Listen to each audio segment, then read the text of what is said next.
institutional investors and you've seen the market evolve. How, how do you think about the use of social media and direct marketing currently and in the future? Like, where does that sit for an asset manager in, I would say, in this new world? So, I guess there's two parts of the question, and I'll answer it both my company and then a general, what I think of the future, right? So for my company, we've been very quiet, like, and we haven't done anything. We just have a website within the last couple of weeks, and it's time, and I'm glad we're doing this podcast because it's going to be probably one of my first social media LinkedIn posts in a long time. Like it's time for us to start to get the word out there. So, and being active on, particularly on LinkedIn, where a lot of the people we're trying to reach, the chief investment officers of wealth managers are active on LinkedIn. So for us as a company, it's time to get going. And there's a lot of, there's a lot of opportunities for direct email of wealth management firms. There's vendors we can work with. Of course, you didn't ask about conferences, but conferences is a big area for us as well, which can be quite expensive as for us to reach our target audience through conferences, participation, and sponsorship. I've been doing some, we'll call it guerrilla warfare as it relates to conferences, where I get an invite to a conference where I'm not really supposed to be there, but I'm there because people don't understand who we are because we've been quiet. So I can go there even though normally an asset manager would have to pay to be there. So anyway, that's that. But you also asked about the future. It's really, as it's getting easier, right? Like, and everybody is doing it, and there's AI to help people.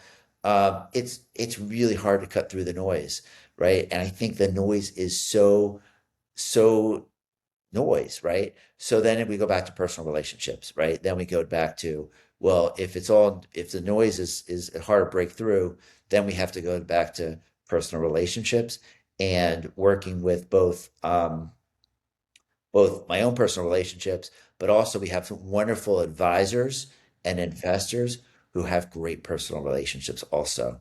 So that's like an avenue for us to sell and market. So it's interesting you asked about social media, and then I went all the way through, and then we got back to what's so important in this industry, in the asset management industry, is personal relationships.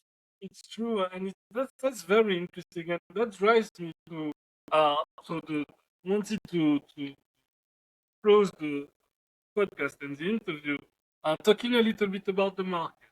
Uh, why municipal bonds now, which seems to be a very risk-adverse product, where uh, we live in times where people are running after the Nvidias, and we saw the big success of Cerebras. Of course, some taking today.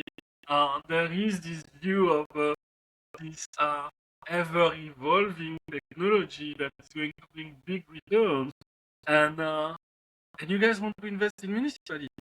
Uh, Right. maybe drive us So, through your view yeah, of the market, where your product is, and why do you believe in this product? But how do you see this market grow? And give us a bit of insight about uh, your market. yeah. So, there's a couple of things, right? As a first principle, generally speaking, I'm not convincing people. I'm not in the business of telling people how to allocate their money. Now what I observe is, is that for many people, having a layer of sleep well money is very important, and and also having risk assets. For some people, for different reasons, either because they're very young or very rich, they don't want any sleep well money. It's all risk assets, right? So, but for the sleep well assets, I can't think of a better thing, low risk, boring asset class that generates meaningful returns pre-tax or tax exempt of a little over 3%. And then we're adding another 6%. The 6% is taxable, but still, even if you take half of that for taxes, you go from 3% to 3%, another 3% after taxes. So a total of 6% after taxes with with very little risk. Matter of fact, with our strategy, you're on a lower risk profile than a traditional municipal bond manager.